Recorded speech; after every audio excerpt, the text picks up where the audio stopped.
Two inmates stacked up to hide from the prison guards. Once the guards left, Jack calmly started sawing at the iron bolt, cause this was their key to getting out. They quickly unlocked the first door, then pulled out the kerosene lamp they'd prepped earlier, and headed into the pitch-black passage. They had to figure out the layout of the prison, so they could move on to the next step of their escape plan. With their non-stop effort, they soon found a sewer, and the walls inside were super fragile. All they needed was tools to dig a hole through, but dawn was breaking, so they had to head back. Keep track of time. The guy stole 2 glass bottles and snuck a handful of sand when the guards weren't looking, though it still caught a guard's attention.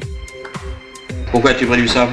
C'est pour écœurer des gamelles, y a pas de mal à ça. Luckily, sand can't help with escaping, so the guard didn't think much of it. Soon, a simple hourglass was made. They timed it, each run took half an hour. And just like that, their escape plan was underway. They dug a hole in the wall, quickly chipping off chunks of cement. Glancing at the hourglass, the guy tugged his buddy's foot, right as the guard came to check the cells. The guys used a dummy to fool him, taking turns digging. In less than 3 days, the hole in the wall was pretty deep, but then disaster struck. The hole caved in. If they didn't rescue fast, the buddy might die in there, and their escape plan would go down the drain. The guy mustered all his strength, finally spotting his buddy's hand in the dirt. They pulled him out, saving his life. When they got out, they ran into another guard check. Since they'd lost a saw, they knew time was tight and had to dig faster, so they worked even harder. And finally, the hole was chiseled through. Through the sewer, they caught a glimpse of the city outside. They were about to call the others to come along. But just then, one buddy was called away by the warden. The rest instantly felt uneasy.